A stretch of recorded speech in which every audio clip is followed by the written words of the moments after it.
the kind that was strong enough to dissolve dried gum off desks.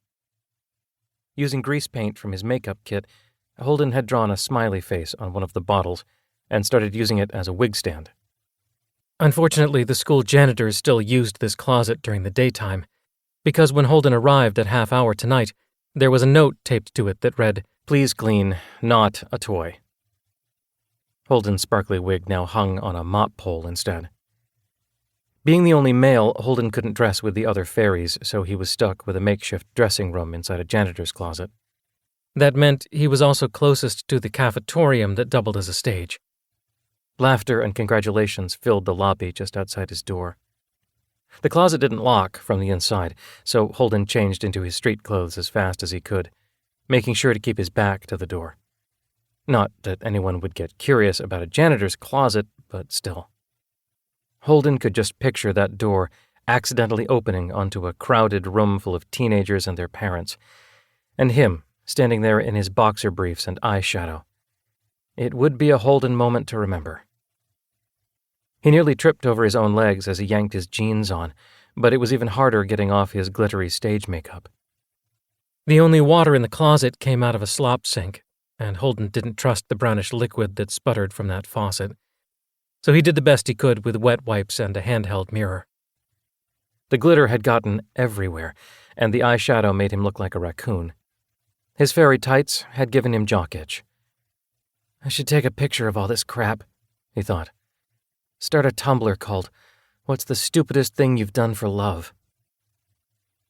He finished cleaning off his makeup as best he could, but there were still voices outside.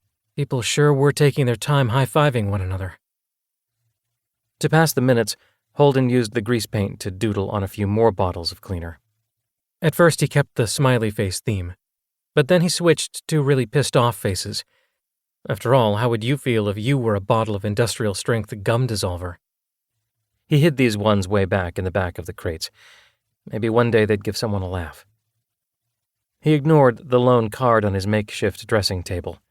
It sat there unopened, with his name written in curling letters, and the message, "Break a leg," carefully hand-drawn to look like the words were exploding out of a champagne bottle. Holden hadn't read what was on the inside. Eventually he would. Just not yet.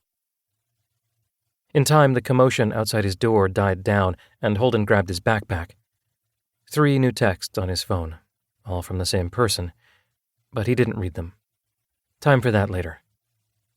He started out the door, stopped, went back for the unopened card, and shoved it into his pocket. I'll deal with it tonight. I will. The cafetorium was finally empty. The rest of the cast would already be headed to the opening night party. But not Holden. No cast party. No way. He'd rather die than spend the next few hours glued to the snack table. Don't mind me. I don't care if no one bothers to talk to me. I'm cool being alone.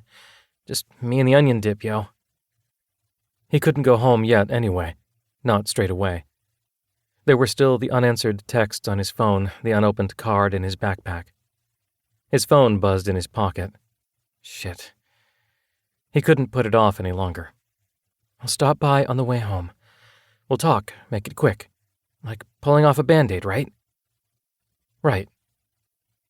He should at least read the card first. It would be a dick move not to. He resolved to read it just as soon as he got to his car. Holden thought he'd be the last one to leave, but when he stepped out into the parking lot, he was surprised to find another car still there.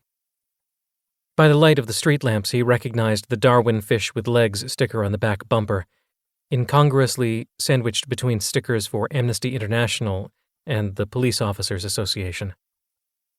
Holden stopped and stared, his car keys dangling from his hand and his heart pounding up near his ears.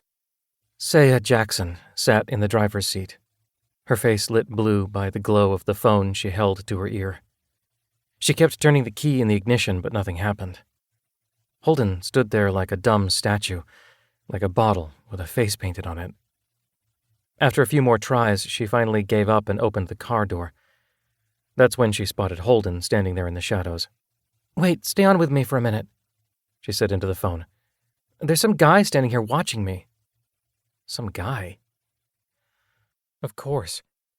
He must look like a psycho killer standing stock still in the dark parking lot.